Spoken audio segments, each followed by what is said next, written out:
For Yes, you? that's fine. That's totally Okay. fine. Okay.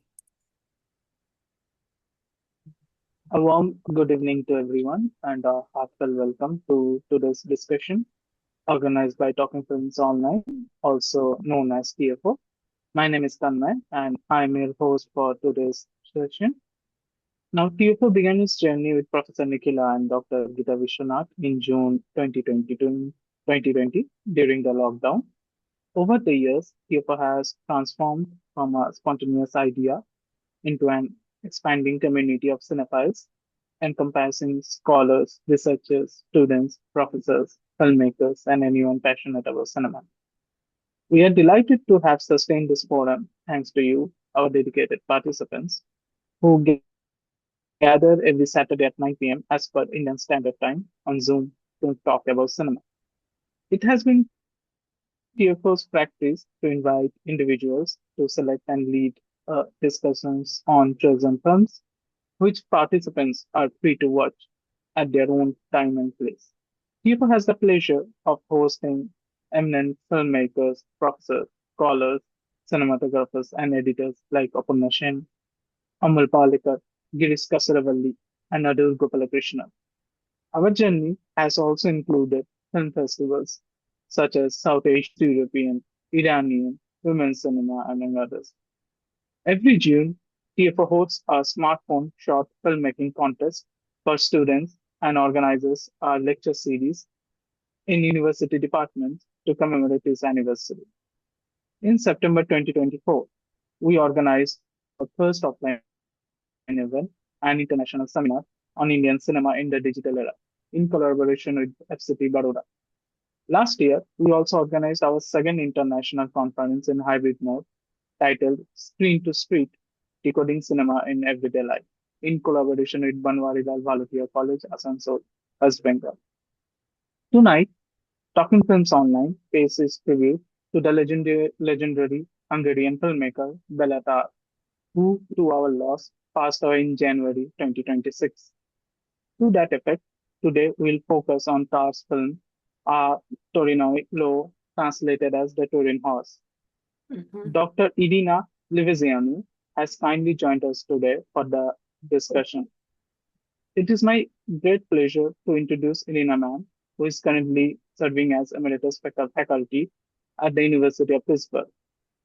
Dr. Livezeanu has a PhD in Eastern European history from the University of Michigan. She has taught Russian, Soviet, European, Eastern European, and Jewish history at Colby College, the Ohio State University, and the University of Pittsburgh. She has frequently used films in her teaching, and she developed a course titled Eastern European Communism at the Movies that was cross-listed between film and media studies and history. Her writing has focused on the cultural, social, and political history of Romania during the 19th and 20th century. We are truly honored to have Irina Mann with us today and to engage with the giant of filmmaking, Béla Tarr. We look forward to an engaging and thought-provoking discussion. Now I'm handing over this mic to Irina Ma'am. Ma'am, please. Thank you so much for this lovely introduction and also telling me more about your whole program. I love to hear about that because I've missed you all. I was here a few years back presenting several Eastern European films, nothing by Béla Tarr at that time, and now I'm back on this sad occasion because Béla Tarr has passed away and in January, just at the beginning of the year. And Gita was kind enough to invite me, of all people, to come back and talk with you about Tarr's films. And I had already, I was familiar with really just one of his films. So Gita was kind enough to search through her archive of films, and we decided on the Turin Horse. In any case, let me start by saying I don't know if any of you ever read The New Yorker. It's a magazine that even though I live in Pittsburgh, I, I read The New Yorker sometimes. And there is a fine film critic who writes for The New Yorker now. His name is Justin Chang, and he wrote just after Tarr's death an article um, that in which he wrote that Tarr cut an almost oracular figure, and he went on to ask, "What did Béla Tarr foretell?" "The end of the world, surely," he answered. Um, and we'll talk about that in our discussion of the Turin Horse, which was actually Tarr's last film, the last film that he made. If you haven't read much about the Turin Horse after watching this beautiful, sparse, apocalyptic black and white film, Chang's article could be a good place to start. Tarr said that this would be his last film, and he kept his word. A lot of filmmakers say that about a film late in their life, but then they go back and they make another one. But for him, this was, in fact, his last film. Um, After that, so this film was made in 2011, and then in 2012, Tarr moved to Sarajevo, the capital of Bosnia, and he founded there an international film school called Film Factory. And there he invited fine visiting film directors to teach at the school. Among them, Apichatapong Verasetakul from Thailand, Carlos Regadas, Pedro Costa, and Gus Van Sant. I really cannot say I am an expert on Tarr. I wish I were. But I have seen Tarr's first feature film, Family Nest, which I loved. And I actually taught that film in that course that you mentioned in your introduction. That was made in 1979. And now his last film, The Turin Horse, 2011. So the bookends of Tarr's career. I have also seen excerpts from Satan Tango, or Satan's Tango, that he made in 1994. And I love the excerpts that I've seen. One which is often mentioned by critics is a long take scene of people in a village tavern dancing a tango, pleasurably repeating their moves to hypnotizing music. I loved it. And there is a video essay that you can find online called Orders of Time and Motion, Béla Tarr's Satan Tango, that I highly recommend. It's on Mubi and YouTube. And even though I love that scene and some others that I saw on this video essay, I'm glad that we didn't choose that film, and maybe you are too, because it's over 7 hours long. Can you imagine? I mean, talk about slow movies. Okay. And sometimes if you see it in a theater, apparently, I mean, I can't, I'm sure there's no theater in Pittsburgh that will show it. But if you are lucky enough to live in a place that will have a theater that will show you Satan Tango, 7.5 hours, they will give you a dinner break. So Tarr also made, at the age of 16, a short documentary film called Guest Workers in 1971 about Romani workers who wanted to travel from Hungary to Austria to work as Gastarbeiter, guest workers. And they were not allowed to by the Hungarian communist bureaucrats. This film was forcefully disapproved by the Hungarian authorities, and so they barred the young Béla Tarr from being able to attend university. And wouldn't you know it, he wanted to study philosophy. Now, that sort of makes sense if you've seen this movie or some of his other late movies where he gets quite philosophical. And we'll talk a little bit about Nietzsche soon.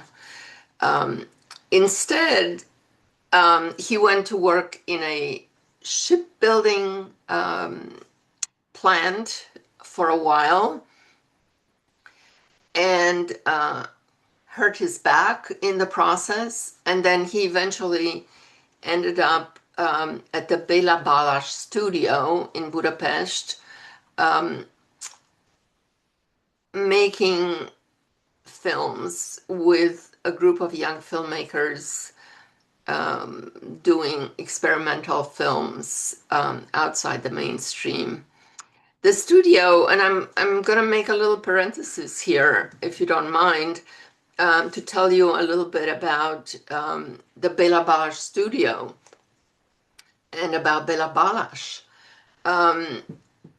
The studio was established in Budapest in 1958 and given this name of Béla Balázs. And this was 2 years after the Hungarian uprising of 1956. So Stalin died in 1953, and there was a thaw, the so-called thaw, in Eastern Europe and in the Soviet Union. And the Hungarians took that to the extreme. They actually rose up against the Soviet system that all of these countries were part of, and they wanted to break away from the Warsaw Pact. And there was it was an armed uprising. And eventually the Soviets prevailed. But by 1958, peace had been reestablished, and and a kind of there was a relaxation in cultural policies, and so I think this the establishment of this Béla Balázs studio was part of that cultural relaxation, a sop, let's say, to the Hungarians who didn't leave Hungary. There was a huge exodus of people from Hungary at that time. But Béla Balázs himself was a Hungarian Jew. His name at birth was Herbert Bauer, and he was part of the Lukács circle, together with Béla Bartók, the famous composer, and Kodai, another composer, and Mannheim, famous sociologist. It was a very talented group of young Hungarians. And many of them were on the left of Hungarian society, just before and after World War One. And Balázs was part of the brief Hungarian Bolshevik government after World War One. Um, and when that communist government that only lasted a few months was suppressed, he went into exile and spent time in Central Europe, in Austria, in Germany, and then eventually he was in Moscow for 14 years and was part of the Soviet film um, industry for some time.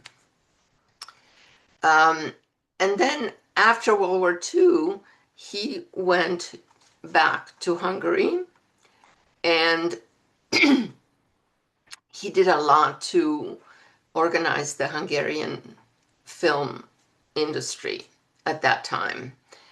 And I love his neo-realist film Somewhere in Europe that came out in 47 that really depicts the situation of post-war, post-World War II Europe, and and also he's a very well-known film theorist. He wrote a book that is translated into English called Theory of the Film. So anyway, that's Balash, and that's the studio in which Béla Tarr got his start. And Béla Tarr, his films, I think, until from first to last, are very engaged politically, although it may be hard to see that in the Turin Horse, or harder to see it in this film than in others. He explains in one interview that I've seen that he was a leftist in his youth when he started out. And but of course he was a leftist in communist Hungary. So what does that mean? Well, this was not real communism, he would have said, and I would certainly say, actually, after the suppression of the 56 rebellion, this kind of relaxed form of communism was called Gulyás communism. Gulyás is the um, Hungarian stew that people like to eat in Hungary, and so it meant that you give people good food, and then they won't make trouble, and so. Um, but but there was a lot of bureaucracy and there was suppression. If he made um, a documentary as a teenager that the authorities didn't like, they said, "Okay, you're not going to go to university. That's so you can eat goulash, but you won't study." So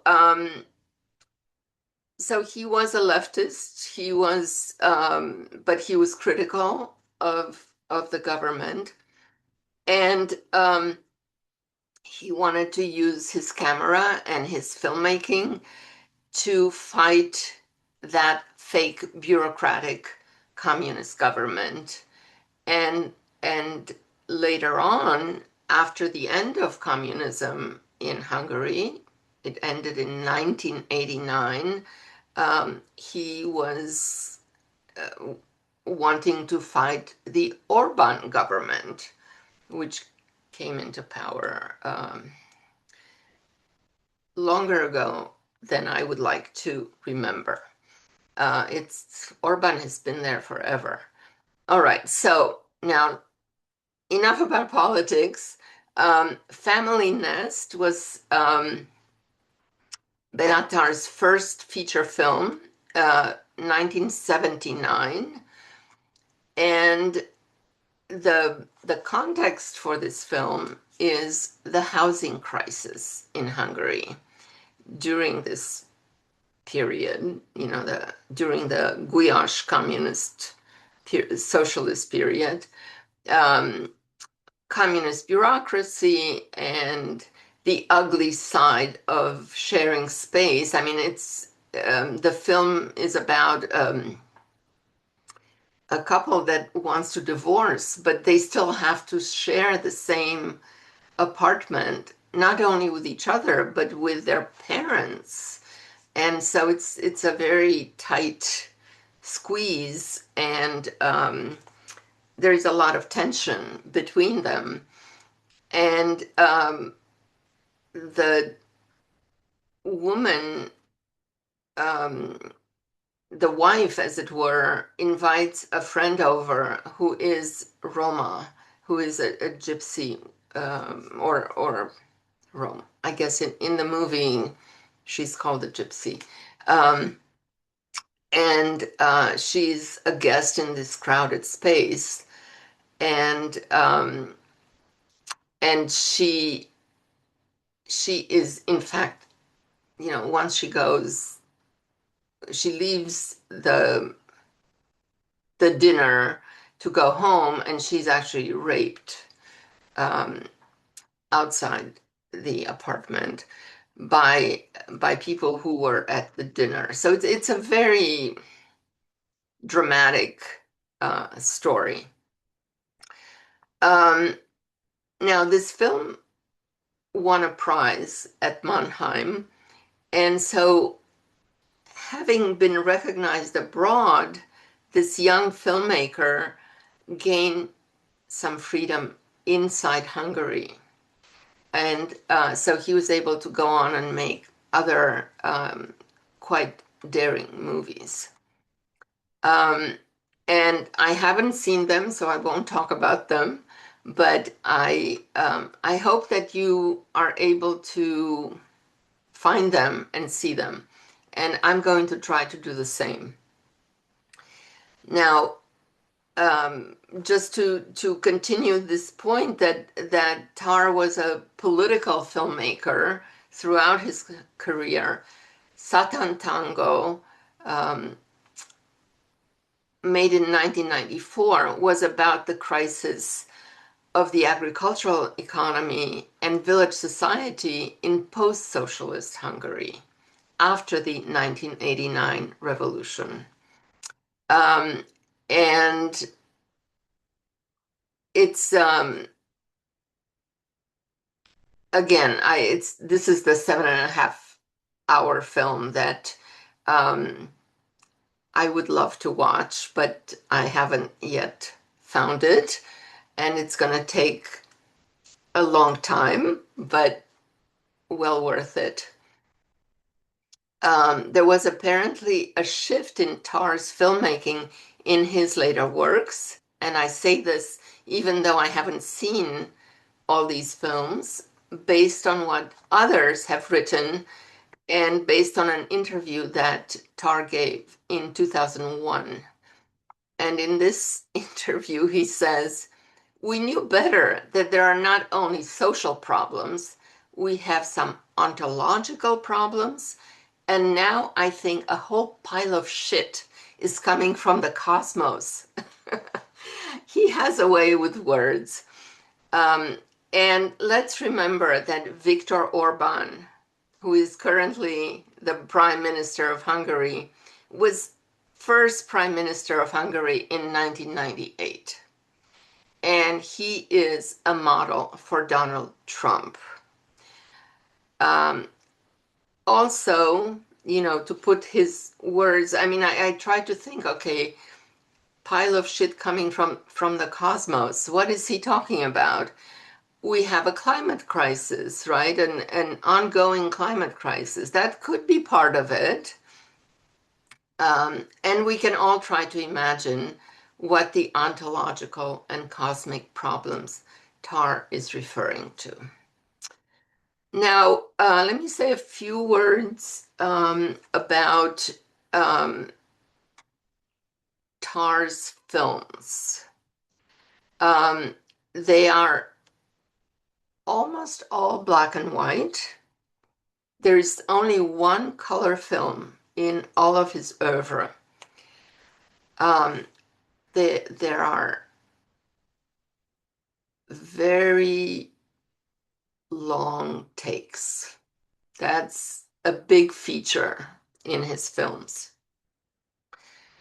Um, I think his later films, I wouldn't necessarily say this about Family Nest, but I would say this about the Turin Horse. It is a slow film, and a kind of moment to moment realism that is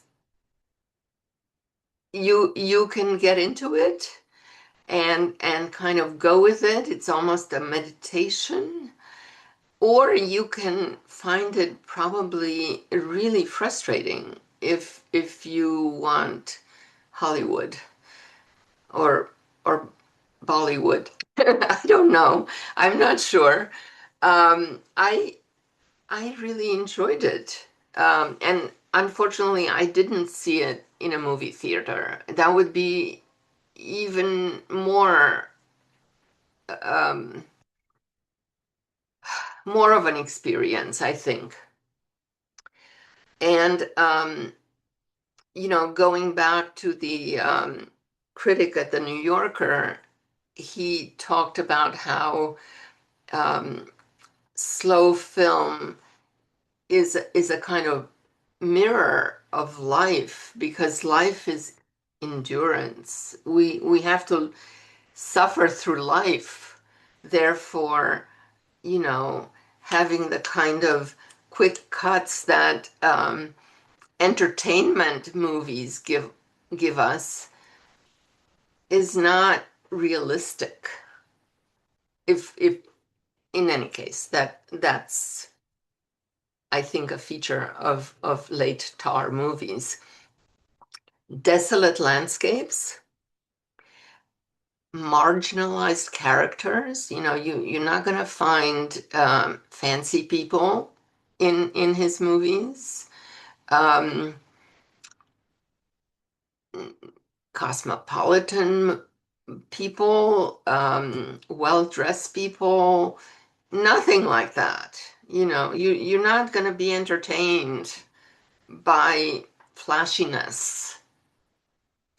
Um, a lot of non-professional actors, not all, but in the Turin Horse, the daughter is not a professional actor.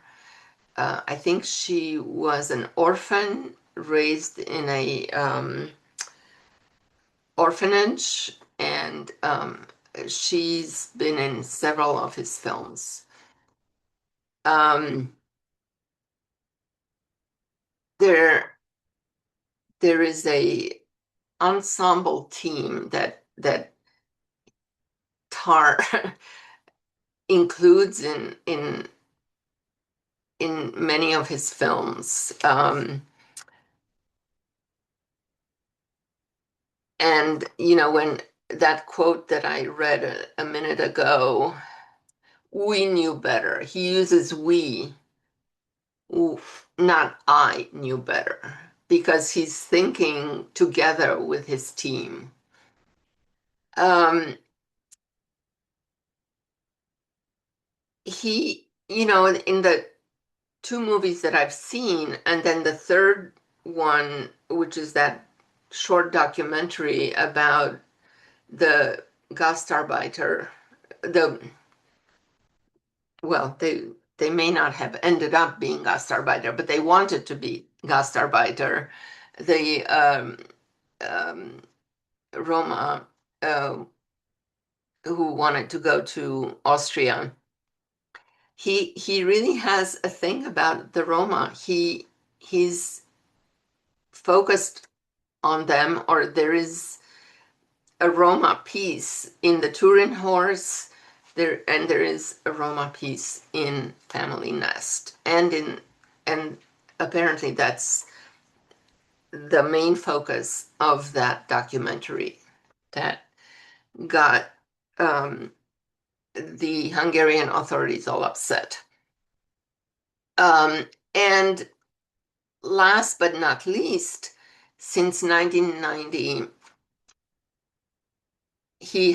Tarr has been collaborating with Laszlo Krasznahorkai, who is the 2025 Nobel Prize for Literature winner. And I have to confess, I have not yet read anything by Laszlo Krasznahorkai. Perhaps some of you have, and I would be delighted to hear about it. But apparently, he is not an easy read, is what I hear. You're vigorously shaking your head. Yes, he writes, and I'm quoting here, dense, flowing, sometimes chapter-length sentences that may have a visual equivalent in Tarr's sinuous long takes. And then I found this very interesting note in the Jewish Telegraphic Agency, which reported that Krasznahorkai is a Hungarian writer whose work offers bleak visions of existence and whose father, Krasznahorkai's father, hid his Jewish ancestry from him for much of his childhood. The family's original name was Korin. His grandfather changed this name, which apparently sounds Jewish. I didn't know that. Changed it in 1931 as anti-Semitism was on the rise to the more native Hungarian sounding Krasznahorkai, without which the writer doesn't think the family would have survived World War II. So now let me finally get to the Turin Horse. Um, this is a lot of background, right? But the Turin Horse, since we've all seen it, I don't have to say too much, but it begins with that prologue about the end of the philosopher Nietzsche's writing life, when you think about it, in 1889, after witnessing this violence towards a stubborn horse in Turin, Italy. Nietzsche apparently collapsed, was taken to his lodgings, and he had a nervous breakdown. And he said the words in German, "Mother, I am stupid," or "I am foolish," or "I am dull."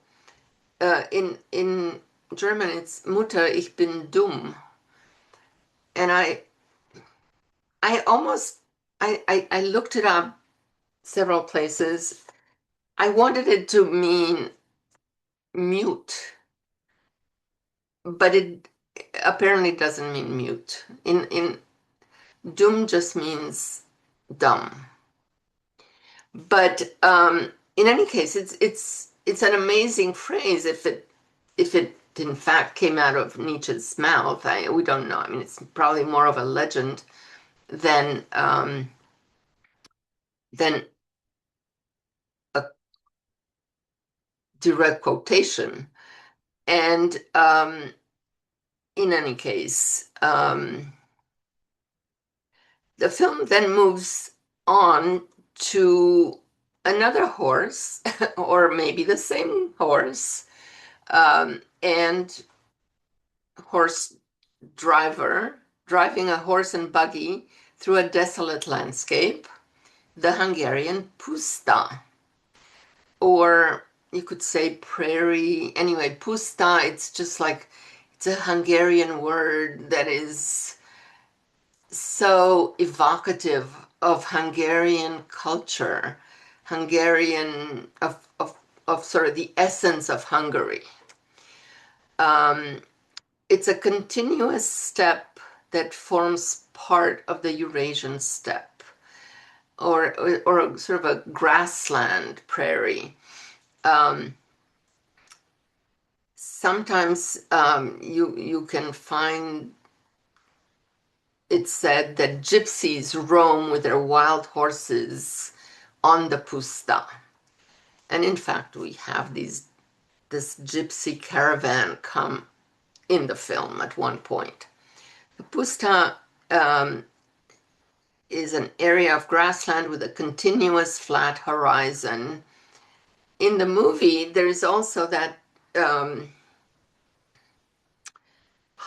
higher ground above the pusta that you can see, that the father and the daughter can see out their window, which kind of borders the horizon of the pusta. The wind that is heard and the music that sort of echoes the wind that accompanies the wind is a major part of the film. For me, that was incredibly powerful. Um, and the New Yorker film critic also talks about the sort of physical, meteorological aspect of Tarr's late films, how they really affect you physically. You can feel that wind, even though you may be sitting in a warm environment. And I completely agree based on the force of the wind that I felt watching the Turin Horse. The house where he finally gets to after riding um, with that horse and buggy, um, the house that he shares with his daughter has a wooden door, and the door, if you noticed, is latched from the inside to keep it closed against that wind. That's how powerful that wind is. Um, so, one of the things I noticed watching the movie is that the sparseness that I mentioned as one of the sort of qualities of Tarr's films is not just about nature, but it's also the built environment, that house with its annexes. There is the horse stall and so on. Um, it's not much. It's stone and wood, and um, and then the food that they eat, which is a potato each day, it seems, and palinka. I don't know if you noticed the palinka. It's what they have for breakfast. The palinka is a very strong alcoholic drink that can be made out of grain. No, sorry. It can be made out of plums or some other fruit. Um, I'm not sure what theirs was made from. And they had a lot of it because at one point when this fellow, I think Bernard, comes to visit them, he comes to fill up a bottle from their supply of palinka. So they have like a little, I don't know, a cistern of palinka. And in the morning, they each have a little shot of it. So they don't have coffee, they don't have tea. I think that's all they have to kind of rouse them from their sleeping mode into a kind of awakeness. Um, and then, what else is the built environment is their clothing, which is one or two, for the father, I think it's maybe two sets, um, of clothing, and then she washes. There we see her do a laundry um, with hot water, and then there is the well outside, and then at some point the well dries up. The father cannot use his right arm, right? So she has to help him get dressed and undressed. Um, and so there is this repetition of waking up, drinking palinka, um, eating potatoes, trying to get the horse hitched up to the carriage. And then at some point, you see, he doesn't want to go. And then he doesn't want to eat. And so that means that whatever the father is carrying back and forth, probably that's his income, that's not working. And it's also perhaps a repetition of the prologue, right? Because as the horse doesn't want to move, he tries to use force to get it to move. And then the daughter intervenes and doesn't let him whip it. But I think that's an interesting point.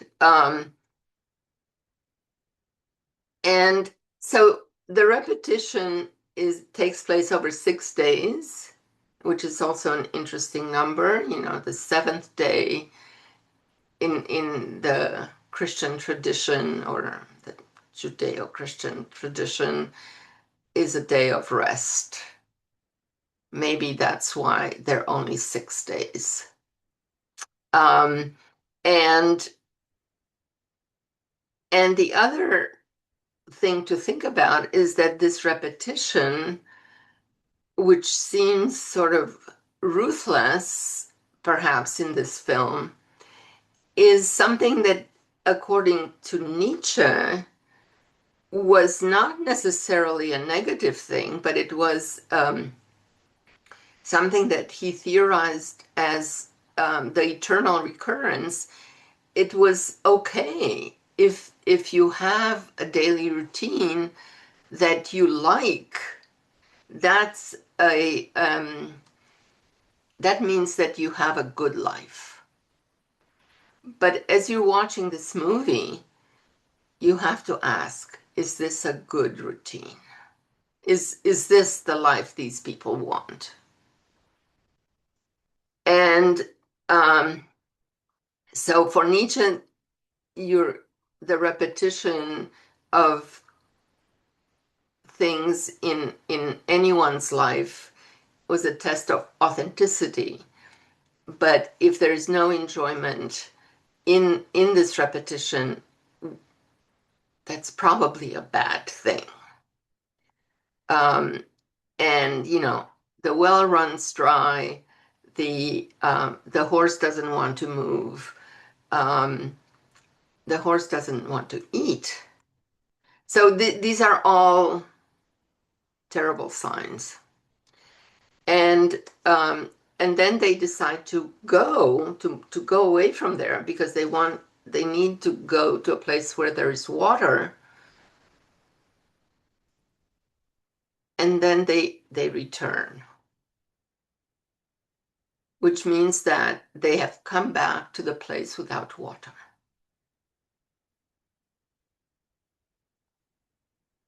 And in this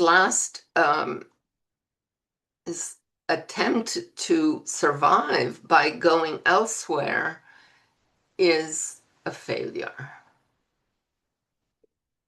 Um, Now, there's one thing that I haven't mentioned yet, and that's, I mean, I did mention it, but maybe not quite enough, is this character Bernard, a neighbor of sorts, who comes to refill his bottle of Palinka, um, and who talks for a long, long time. It's the only big speech in the movie, aside from the prologue. And, he talks about how everything is going to hell in a handbasket, and about how the gods are dead. The god is dead. The gods are dead. I mean, it's everything is degrading. Um, I mean, it doesn't make a ton of sense.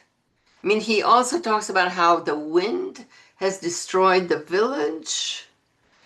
Um, but it's a very dark speech, although it doesn't make a ton of sense.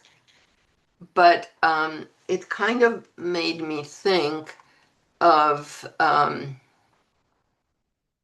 what Tar said about the cosmic shit. A whole pile of shit is coming from the cosmos. So, so maybe on that note, I should stop. Is it okay if I stop here? Sure, ma'am. Uh, Thank you very And then much, ma'am, open for it open it up to comments and questions. yes, thank you very much, ma'am, for such a wonderful discussion. Now the dais is open for everyone, and I request others to please come up with your comments or questions if you have any. Uh, Nicola ma'am, Geeta ma'am, if you have anything to comment. I'm sorry. What was the last bit you said? No, ma'am, I am asking Nicola ma'am or Geeta ma'am if they have any comment to make on your discussion. Yes, yes, yes, yes. Thank you very much, Irina, first of all, for agreeing to be part of this discussion again on TFO.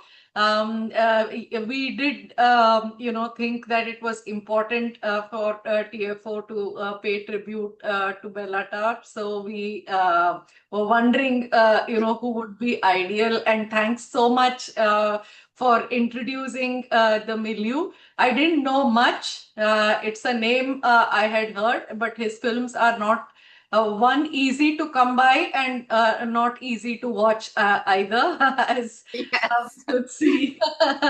Yeah. I mean, there is such stillness in the frames. They just don't move. Since there wasn't much time and I was watching it in the last minute this time, I kind of generously used the right arrow many times while Yeah. watching. Right. um, yeah, the film on VLC player. In terms of the philosophy of the film and the philosophy of the film making. The philosophy of the film is somewhat accessible in terms of I don't know. I mean, maybe it is a collapse that is engendered by human cruelty, not just towards the horse, but in a sense, a desolate vision of humanity, and therefore all the things that follow.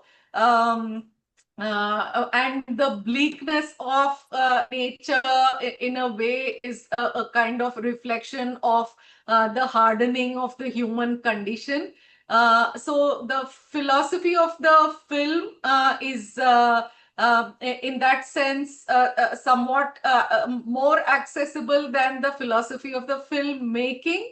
I suppose the where the filmmaking, I read up that there are probably just about 30 shots in the film which with where the takes are very prolonged. I mean, it's almost as if we are witnessing a stationary camera, and when it moves very slowly. So thinking about this so-called, what is called as slow cinema, like Tarr as an advocate of or as an example of slow cinema, I was thinking in terms of with respect to this theme, it is somewhat easier to discuss slow cinema. The excruciating dailiness of life, where nothing much really happens on an everyday basis, and everything becomes an event. So the visit by the neighbor is an event, a set of Romas stopping by and these people chasing them away is an event. Are we to see them as things that foreshadow certain things in the plot, or are we to see them as just the making of events, because it's so uneventful? Probably as viewers, we want to make some of these or turn some of these into events to help make sense of the narrative. Otherwise, there isn't really much, happening. So it's almost as if we are forcing ourselves to read into the momentousness or importance of some of these very everyday things that seem to be occurring in the film. So in terms of the philosophy of filmmaking, as you said, life is like that. It's not eventful.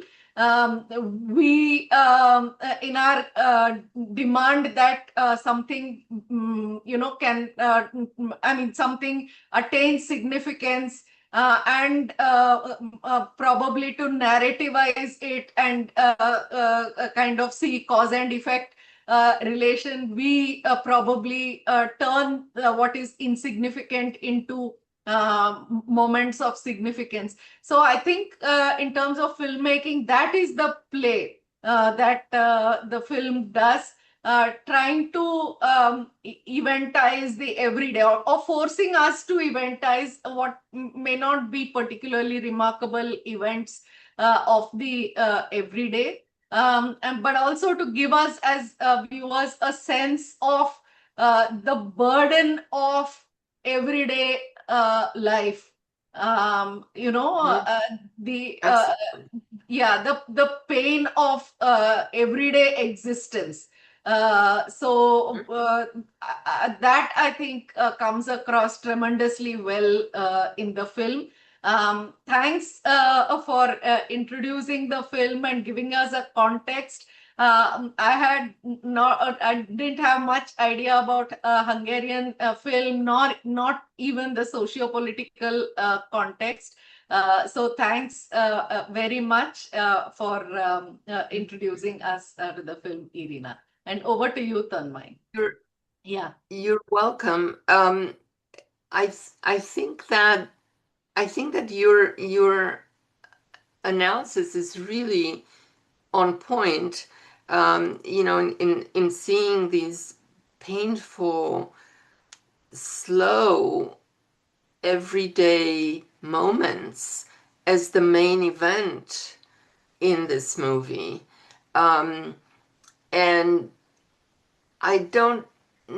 I'm not sure if you meant to say that these are probably the only two big things that are narrative highlights. The Roma caravan visit, and the neighbor who comes for the palinka and then talks about the end of the world.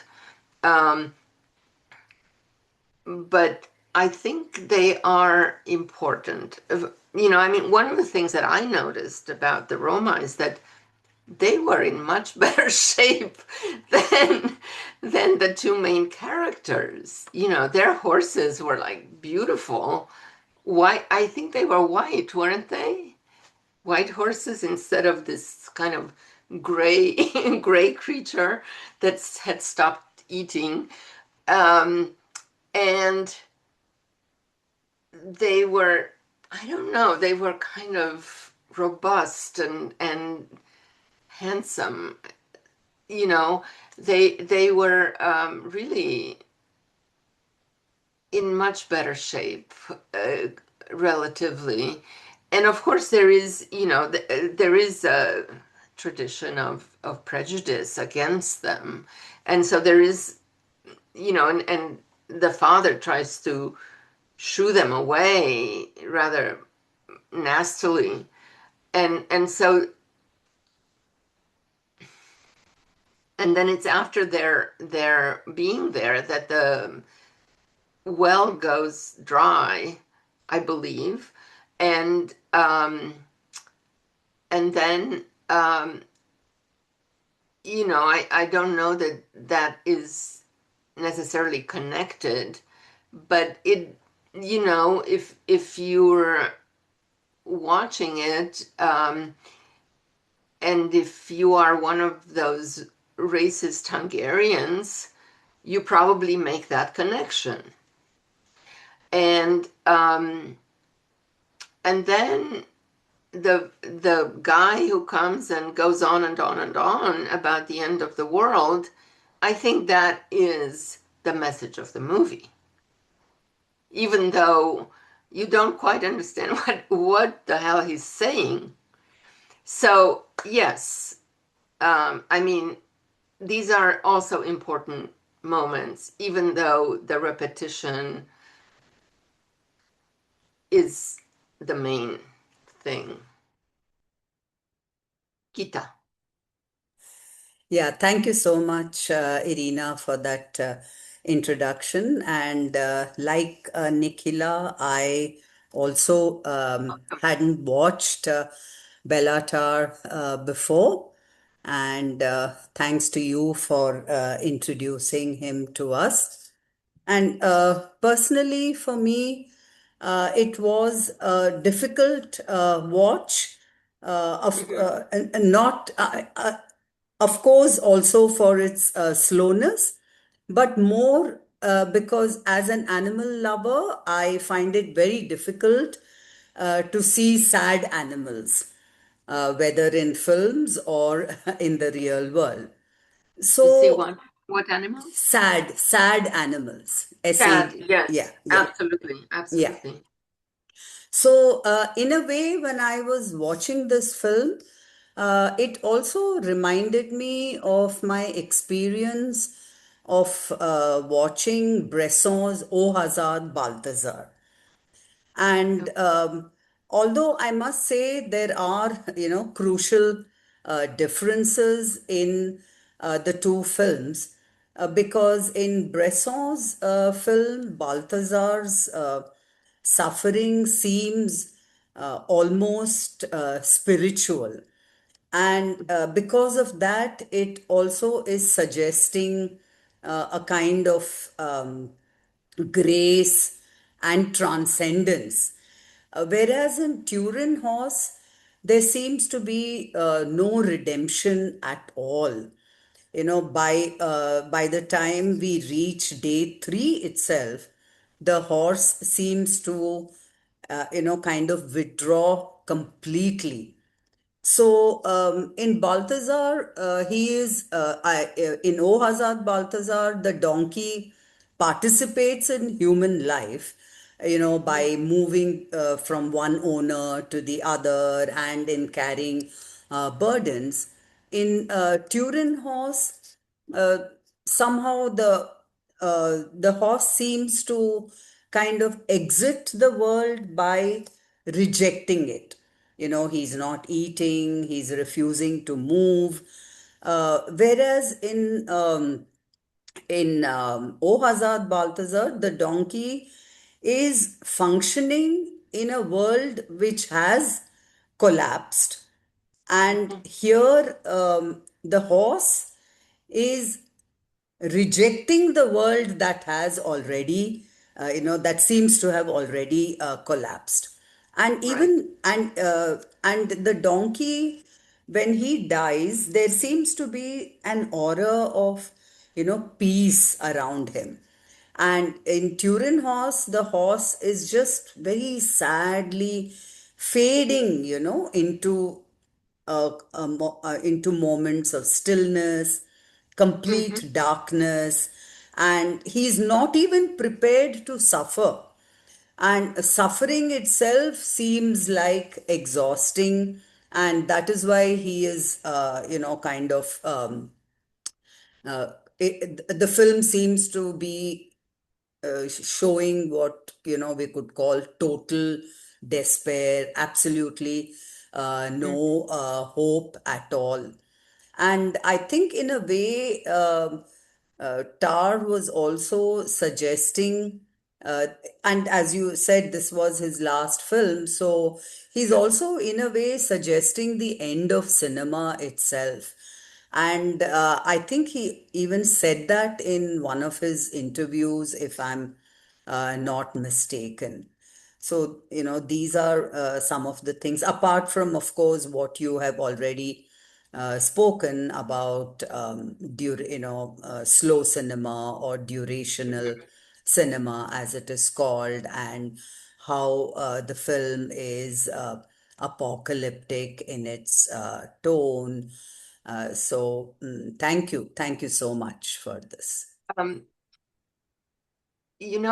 just two things. Thank you for that. I didn't read that interview if he said that, but one thing that I noticed in the film about the horse is that when they pack up to move, it's the daughter who pulls that smaller buggy, and the horse is behind. They take the horse with them, but he's behind. He's just walking. He's not doing any work at that point. Yeah. She is the horse now. And that's kind of strange. I mean, it's kind of not the normal order of things. And then as far as the end of cinema, as I said, this is his last film, but then he goes to Sarajevo and he founds a film school. So I don't know. I haven't read that. I haven't seen that interview. What do you think that means? I don't know. I think he was trying to talk about the end of cinema as we know it. Oh, Yeah, yeah. I think, I mean, I may not have got it correctly, but that seemed to suggest that. okay. Okay. Anybody else? Thank you, ma'am, for your comment. Yes, sir, Murali sir, you can come ahead and ask your question or comment.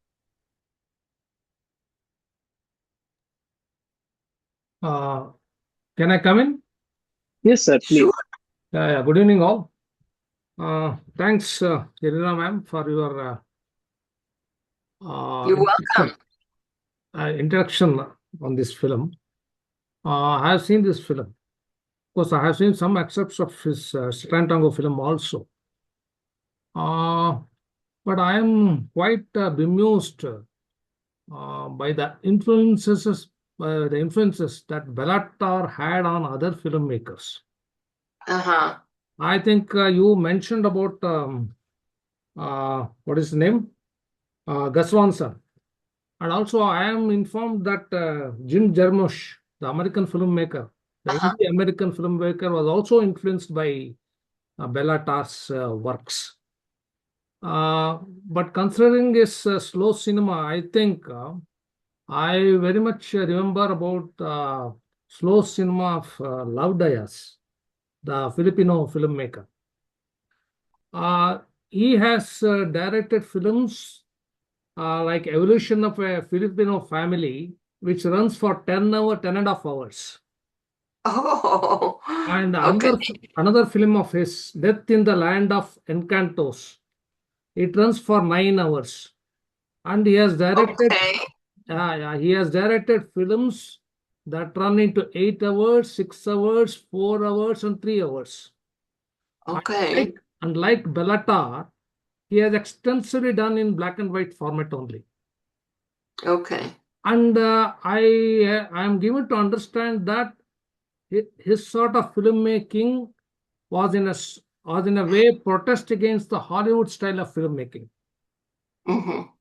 And he captures the Filipino life and also the threats of imperialism of the yesteryears. And all these things he tries to portray in his films. And Béla Tarr, as you told, he was also a political filmmaker. And, Yeah. and about the influences he had, I think he had influenced Apichitpang Virasetakul. You mentioned that he was one of Yes, the teachers of his film school. exactly. Yeah. And I think Béla Tarr might have been influenced by the likes of Yasujiro Ozu, the Japanese filmmaker. I don't know, but I have not come Mm, across any uh, sure. literature about his being influenced by Yasujiro Ozu, and also Tarkovsky might be. Uh, Tarkovsky, yeah. definitely. I think Definitely. Michael Haneke might also be influenced by Béla Tarr. All in all, the slow cinema of Béla Tarr and others have left a deep impression on cineasts and also cine scholars throughout the world. Throughout the world. Mm-hmm. Mm-hmm. My humble tributes to Béla Tarr on this occasion. And thanks, Erin. You have made me to ponder on these lines. Thank you. Thank you. Thank you. You know so much about the mutual influences of these directors. That's wonderful. I'm learning a lot from you. Thank you very much, sir. Thank you very much, ma'am. Is there anyone else who wants to add anything to this ongoing discussion and take or comment? Do you have any more question or comment? Tarkasis, do you have Hello, anything this to is add? Shama. Can I come in, sir? Yes, please. Someone else. Yeah. Ma'am, as you rightly said, before that, thank you, Geeta, for adding me to the group. And thank you, ma'am, for the wonderful talk that you gave and introducing us to a Hungarian movie. Yes, like all of you mentioned, it is the movie which is talking to us about the disturbing repetitive routine. But at the same time, when we are talking about the disturbing repetitive routine that we are seeing, doesn't it also make life a bit boring and uncreative? There is nothing new happening here. And moreover, the shot that they take about the window, whenever the window is shown, most of the time we want to see a bright future in front of the window. But here the window is also showing only bleakness and nothing, nothing to anticipate for in the near future. So that is what I said. And there is isolation, lack of communication. So everything is very dystopian, bleak, and very disturbing, I thought. I agree.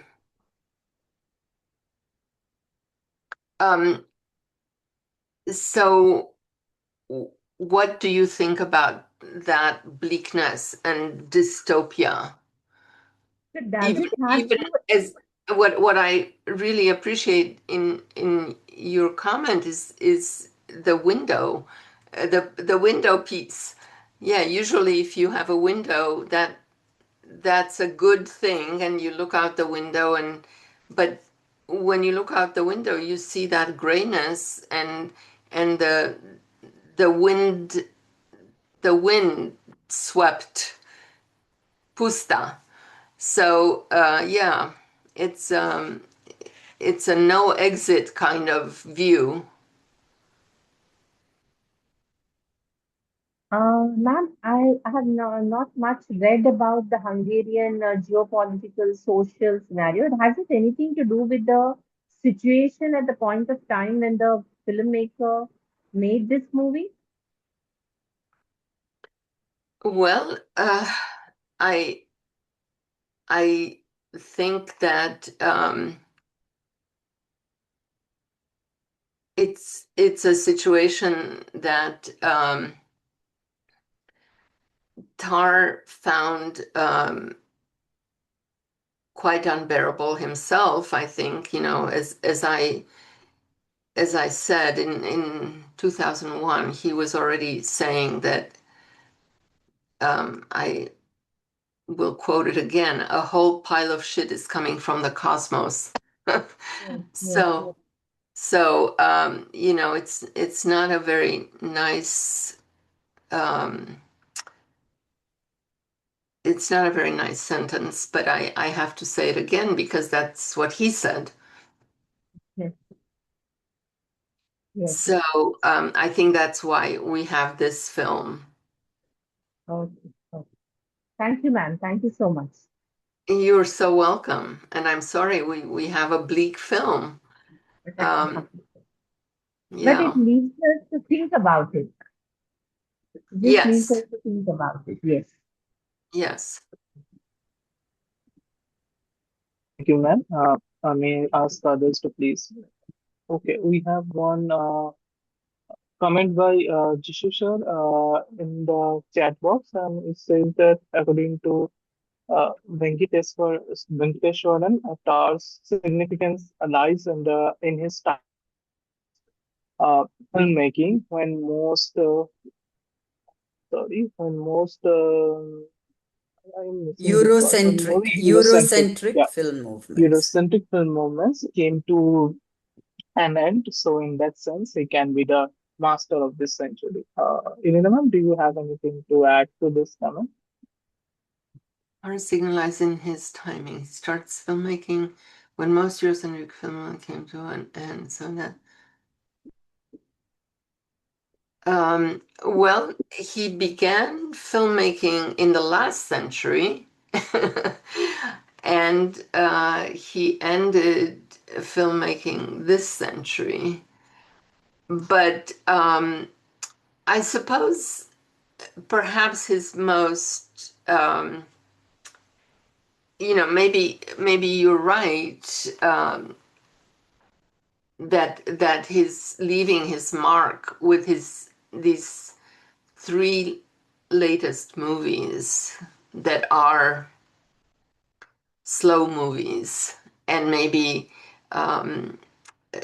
these are the ones made together with Krasna Horkai, the recent Nobel Prize winner in literature, and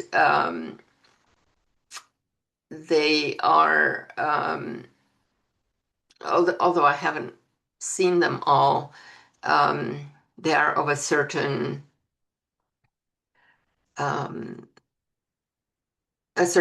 type of filmmaking.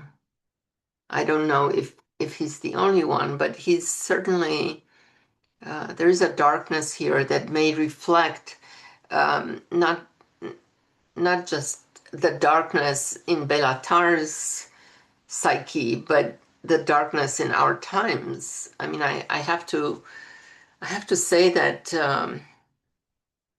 we're not living in very bright times right now. Thank you, So ma'am. yeah, Yes, ma'am. I don't know. I don't want to become Béla Tarr in his bleakness, especially since I don't have his movie making talents. But I kind of agree with him in terms Thank of you. his vision. Yes, Yes. And I also want to invite you, Tonmai, to make any comments you wish, if because I know you've had the role of keeping keeping time and inviting others, but perhaps you have some comments of your own. Yes, ma'am. So I have not watched any Béla Tarr film before this, but I am a reader of Kafka's Nahorkai. So I know that Béla Tarr made this film Satan Tango, but the time length of this film really, I mean, pushed me not to watch this film as of now, but maybe sometime later. I mean, it is a 7 hour film, so we need a lot of time. But as you said, ma'am, reading Krasna Horka is difficult. For me, the difficulty is not that in terms of language or anything, but I feel that there is an over explosion of details in Krasna Horka. So if I read it for a long time, my mind gets confused. I mean, there is so much details to take in. For example, I'm trying to read Satan Tango. It's on my desk, the book. Every day I read 2 pages and I'm like, okay, next day I will try again. So Okay. yes, ma'am. So watching Bellator is almost like the same because there is this exceptional long takes. So it's like almost like watching Krasnovodka on screen. You got putting so much details. But I'm not saying that long takes are the only way to put details. You can do it with short takes also. But as you said that short takes do not really portray the reality of ride as long take does because real life is not as vital as short text really make it.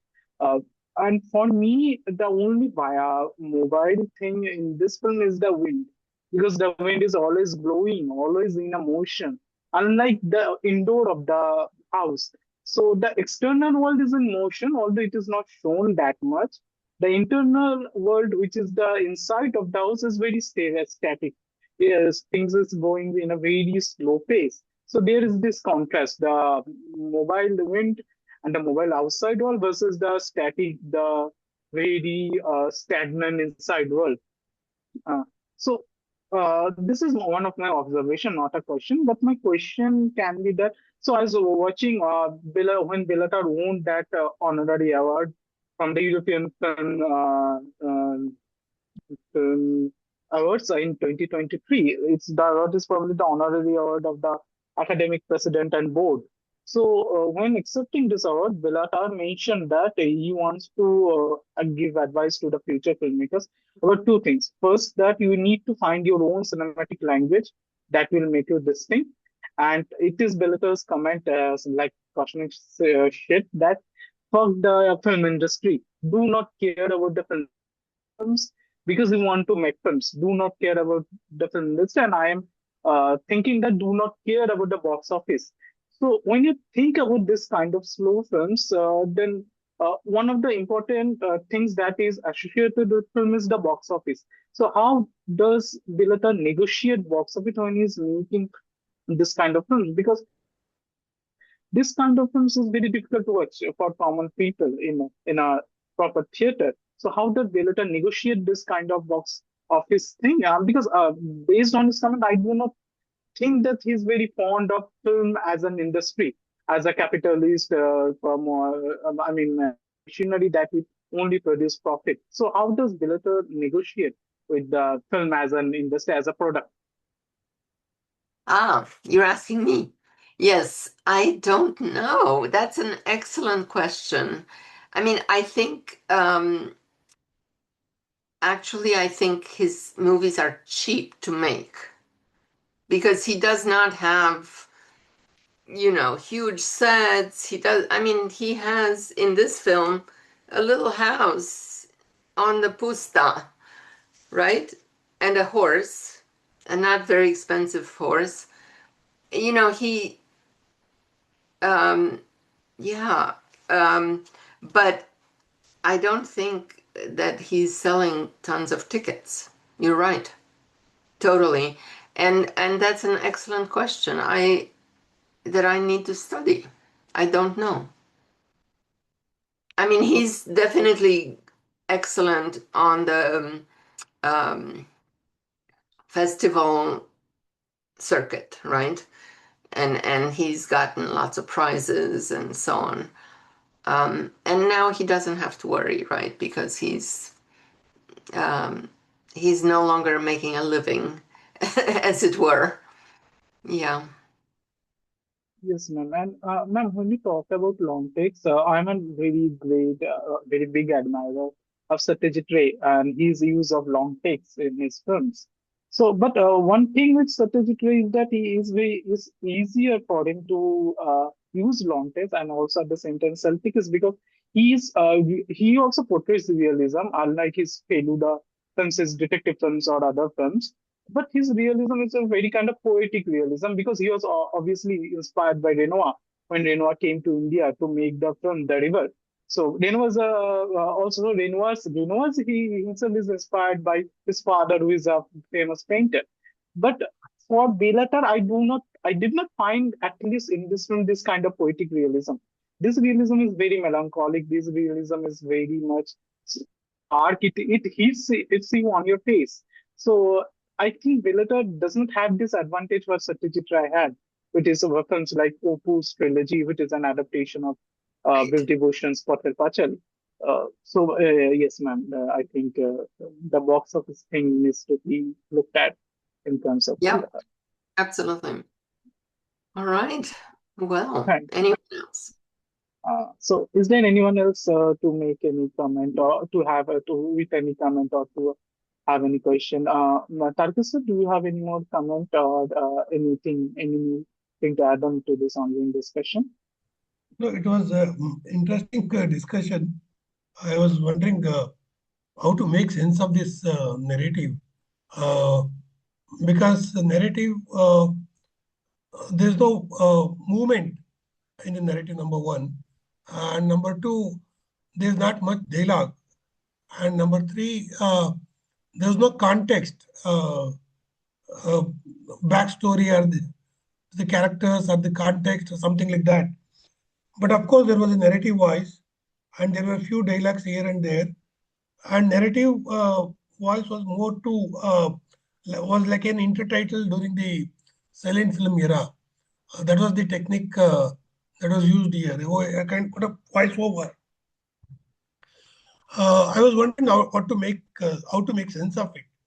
One is to, as everyone is looking at it as a kind of period drama, trying to set it in the context of, let's say, Nietzsche's time, because there's a reference to Nietzsche in the narrative voiceover in the beginning, Yeah. and then try to see make a connection between uh, Nietzsche's context and Nietzsche's sayings with what is happening on screen. That was one way of looking at it. And then the other way of looking at it is trying to place it in the context of its making in the Hungary when it was made, or in the context of the aura of the Belantin itself. It is his last film and how what. So trying to enter the narrative through the director, uh, looking at him as the RTR, and then trying to get clues from his life, his statements, interviews, and try to enter the uh, narrative to make sense of it. These were the dominant trends that I was observing in the discussion. But when I was watching it, I was neither aware of Béla Tarr and what was his context, who was here, what was he, or it was an Hungarian film because I couldn't get the dialogue. And I was looking at it today in 2026 when we are on the cusp of a World War III. And the center of the so-called World War III is petrol. And I was trying to see from this context, which petrol is the one which gives us energy and drives the all things in the world. And that's why everybody is worried about what is happening in one corner of the world today. And what did petrol replace? Uh, the horsepower, or the bullock cart, because that was the mode of transportation earlier. And now the mode of transportation is something else. So what did we replace the R's with? The petrol. So I was trying to enter the narrative from that point of time. And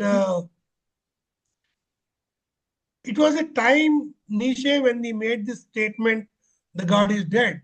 I was thinking that there is now the man is at the center of the universe, and man will drive the universe. And how man is driving the universe? Not through animals that we had uh, tamed earlier, but now through the petrol or diesel, whatever the fuel that it is there. And so if you look at it as a kind of a context of modernity, where the God was displaced and then the anthropocentric view of the world came in, uh, and then how this gets unfolded now.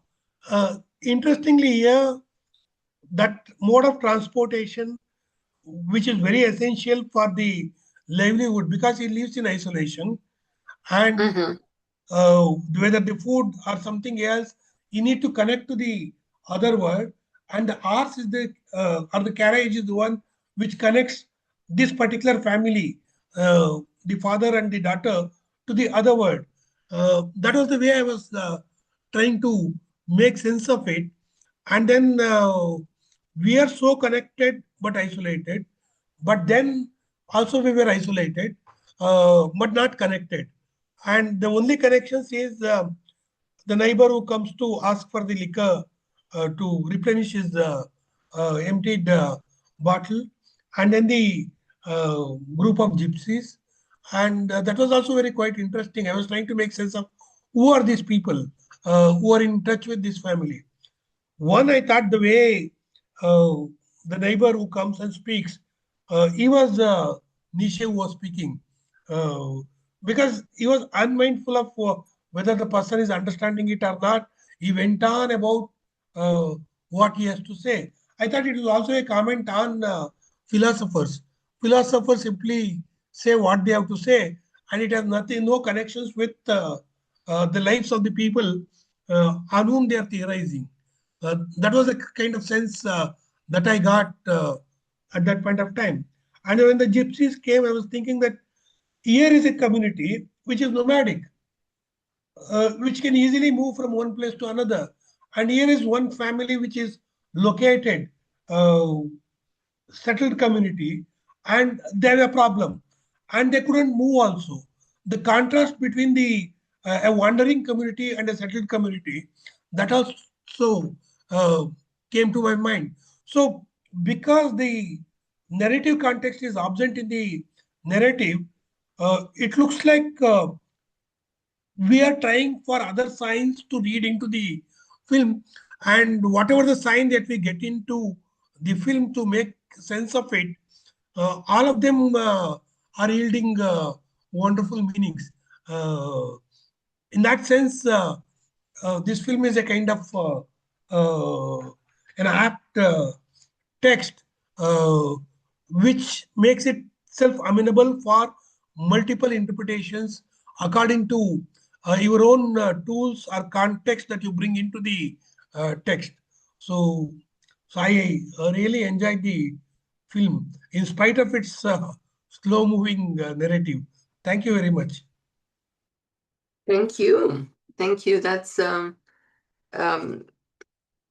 I like how you made sense of the movie very much. I think certainly the Nietzsche context is important. I think the fact that their water resource and their animal resources, so sources of energy for them are dwindling and no longer available as during the 6 days of the movie plot, let's say, is definitely kind of like if we run out of whatever energy we're using, it doesn't have to be petrol, but it is partly petrol, it's partly renewables. But anyway, if we run out of them, that's a bad thing. It means the end of life. And so that's the sense in which it's an apocalyptic movie, right?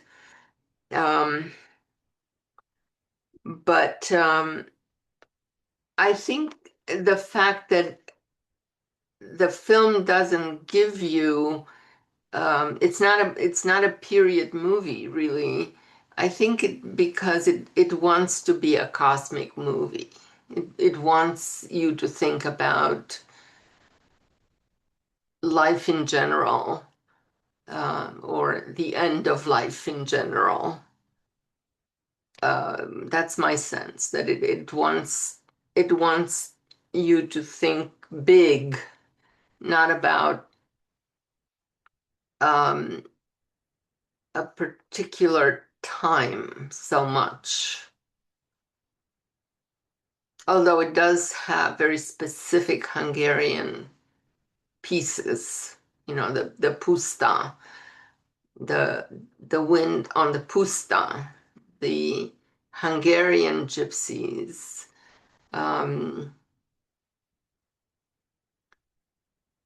the palinka, not just any liquor, that sort of thing. It's specific in the place, but I think the ideas go beyond the place. And I think the ideas are about the end of time, the end of a good society. Thank you, ma'am. Is there anyone else with any further question? Can I come in? Yes, sir. Please, The please. first point I want to make. Well, I think Yes, sir. the works of Béla Tarr, through his works, Béla Tarr tried to, in a way, strip cinema back to its essentials. To strip cinema back to its essentials, and that have been done by other contemporary filmmakers also. Apart from the ones I have that I mentioned earlier, I am reminded of a movement. It was called a Dogme 95. You must be knowing it, Dogme 95 movement, which started in 1995. It was a radical Danish avant-garde movement of cinema. Right. And it was launched by Lars von Trier and Thomas Winterberg. And it also tried to inculcate this slow cinema and trying to see that the artifice of Hollywood filmmaking was relegated to the background. But unfortunately, it lasted only for a decade. Thank you. Thank you, sir, for this very wonderful and informative remark. So is there anyone else with any further question or comment? No, One yes. out of context thing, as Tonmai said about the commercial film and the box office stuff and all. Actually, the Family Nest and gets released the same year. We can see Hollywood where Star Wars gets released. So it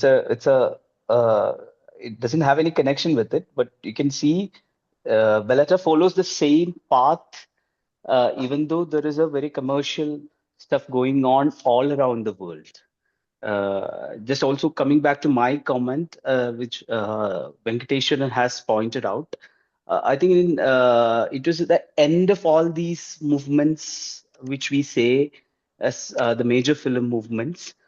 He starts his filmmaking during that time. Almost all of these new waves and stuff come to an end by 1970s and stuff. Not the Dogma 95, which is a different thing. But Star starts with that and makes a different kind of film, which stands out from many of these movements. So that's what make, I think, Béla Tarr huge figure in terms of filmmaking.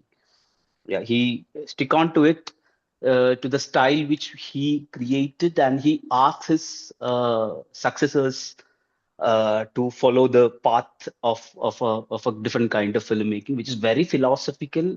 That's what makes it very hard to watch also. I remember watching Santagno in Mami Film Festival many years back, uh, even though I couldn't sit to it for 6 hours, but parts of it, at least 2, 3 hours, I had watched. The same with Turing Horse. Which is a kind of film which needs our participation to it, our worldview, our reading, added to it to watch it, which is, I think, very rare in terms of, we can see it in Tarkovsky, we can see it in the master filmmakers in the history where it needs our participation, our understanding added to it, our worldview applied to it to understand it, contemplate about it. It's not just about watching a visual. It's also about contemplating about it, thinking about it later, and taking. And the interesting thing about Béla Tarr is the his very nihilistic. It's hard to watch when world is going into a very right-wing kind of political scenario where it's getting much more tensed during his era. So it's hard time to watch a Béla Tarr in 26, I would say. That's all. I think Béla Tarr has been compared to this master documentary filmmaker who also died recently. Is it Wiseman? I think Frederick Wiseman. Yes, you're right. Yes, who also makes very long movies. Or maybe they're not all very long, but I saw one movie a couple years ago that was about a family of chefs in France, and it was like 3 or 4 hours, and and it was very long, but lovely. Mumbai Film Festival had a package of Béla Tarr in 18 or 17, I don't remember. Mami, when Geo was sponsoring it. I think Santagnano was What was the played there. question? No, I was adding to it. Mumbai Film Festival in India had Yeah. Béla Tarr's package in 2017 or 18. I don't remember exactly. It's before Okay. 19. Yeah, Okay. where all these films were played in large screen. Where you said Santagnano, it would be good if Santagnano was played in a. Yes. Yeah, it was played in Mumbai. Yeah. And you saw it there, but only 3 Yeah, hours. I couldn't sit to it. It was a Did pretty you long see the film. dance? Did you see the dance scene? Jishnu, did you see the dance scene?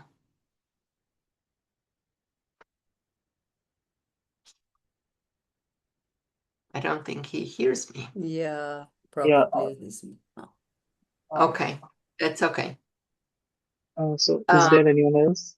Yes, ma'am. Is there anyone else with any further question or comment? Sridhar, Madhurima ma'am, do you have anything to add? Me? No, Are ma'am, you not you. I'm asking the participants if they have any more question or comment. Can I come in? Yeah, please, Anand. Hello, ma'am. Am I audible and visible properly? Oh, nice to see nice to see somebody's face. Well, thank you. Thank you so much, ma'am, for this really important discussion. And I truly appreciate the movie you suggested, provided the fact that this is coming from Hungary. If I'm not wrong, I think the Nobel Prize for Literature also went to a Hungarian author this year. So, Absolutely. Yeah, we were talking about that. I think that was for me, that was personally the first time that I came across this international exposure in the and the field of arts at large. I mean, I have heard of the Annie Ernaux, but then I've heard more authors, but to speak of the name as Hungary, to hear the name Hungary, I just simply found out that was so that was really new for me. I thank you for suggesting this movie, which also came from a Hungarian director.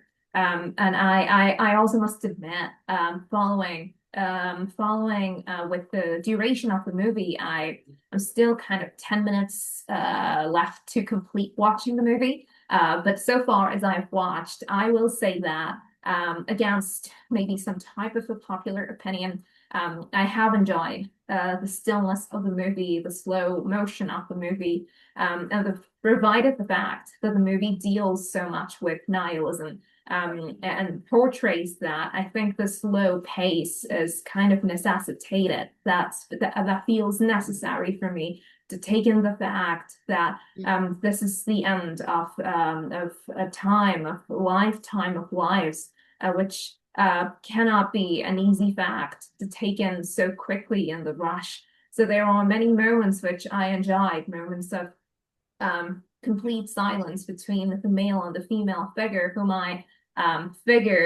kind of safely assumed to be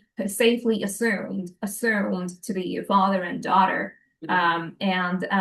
So there are many moments in the movie, maybe countable moments, but there are a few wherein the the father is seated by the window and the daughter sits behind the laundry, and then the camera just stands still, and that just hit me hard to kind of imagine that moment of two people who have spent their lives together to come to bear this into acceptance that days later they will not have each other.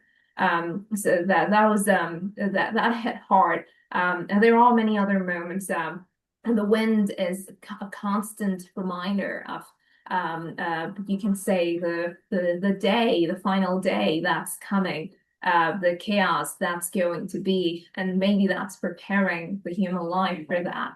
And the well drying up, all of these are essentially, I will say, dark and quite melancholic and also really painful metaphors, which are poetic. They are really poetic to me, even though they remained painful throughout the movie. And the horse as well, the relationship of the human being, as you mentioned, the female takes the place of the horse when they are moving out. So this suggested to me that there might have been an exchange of roles between the human life and the life of the animal, that now there is, as if there is a complete and nonsensical existence, that now the human life is coming to the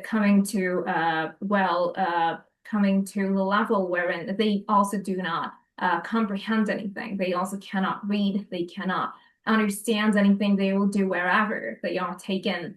That kind of a feeling, which I connected with nihilism a lot for me. So, ma'am, my question is around this concept, the portrait of nihilism in the movie, which is true. And against this, even if there is a thick sense of hopelessness of the father and the daughter to be a constant, let's say, factor that was playing out a contradiction in the movie, as if still fighting to suggest some type of optimism in the movie. So what are your views on that, to speak of the father and daughter relationship against the concept, the portrait of nihilism in the movie?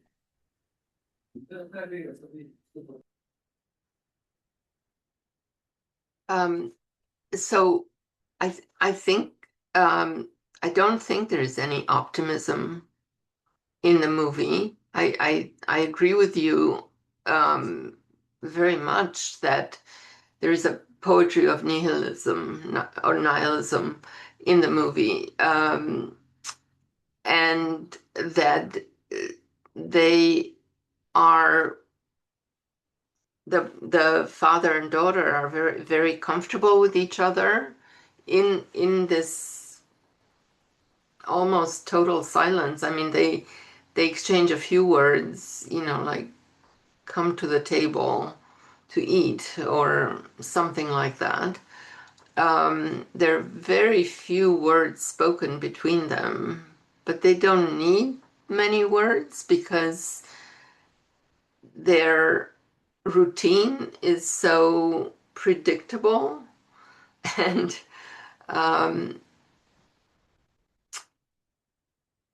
so you know it's a very simple life.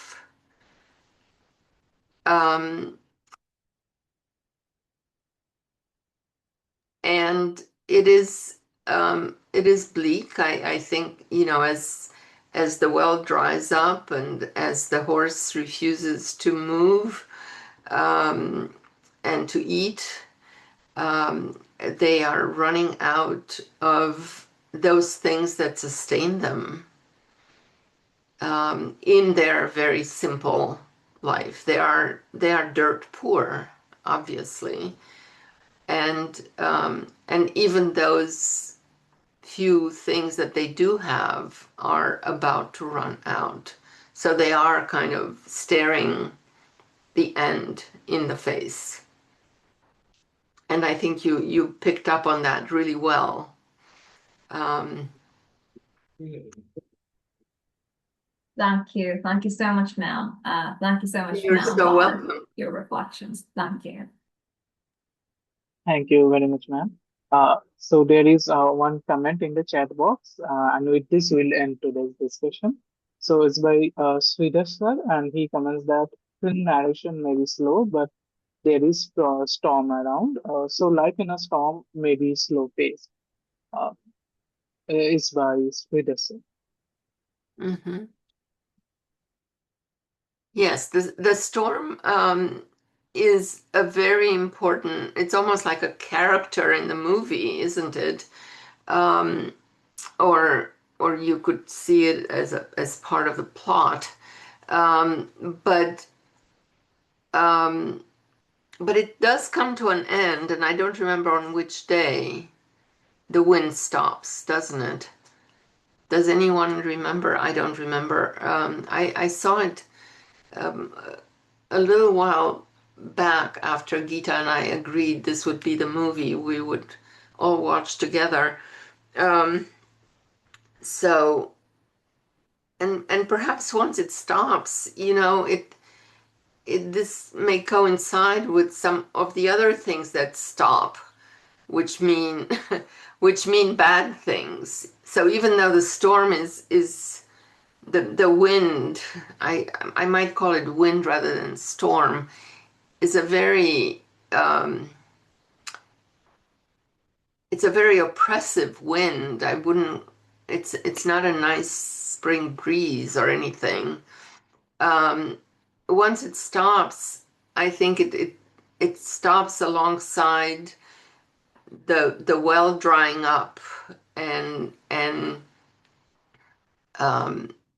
it coincides with the horse stopping to feed itself and so on. So it's maybe the fact that the wind stops is not necessarily a good omen in this case. Thank you, ma'am. So thank you very much, everyone, for joining today's discussion. Now, on the verge of closing today's session, I want to convey my warm regards and deep appreciation to everyone present here. On behalf of TFO, I want to thank Irina ma'am for making today's evening so enriching and deeply rooted in our love for cinema and for our love for the legendary filmmaker Béla Tarr.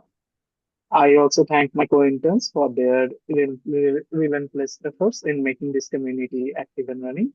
Finally, last but not least, I want to thank Geeta ma'am and Nikhila ma'am for making this platform alive and running. Now, as we say in the films, this is a wrap, and until we meet again, thank you and goodbye. Thank you, Irina. Thank you so much. Thank you all.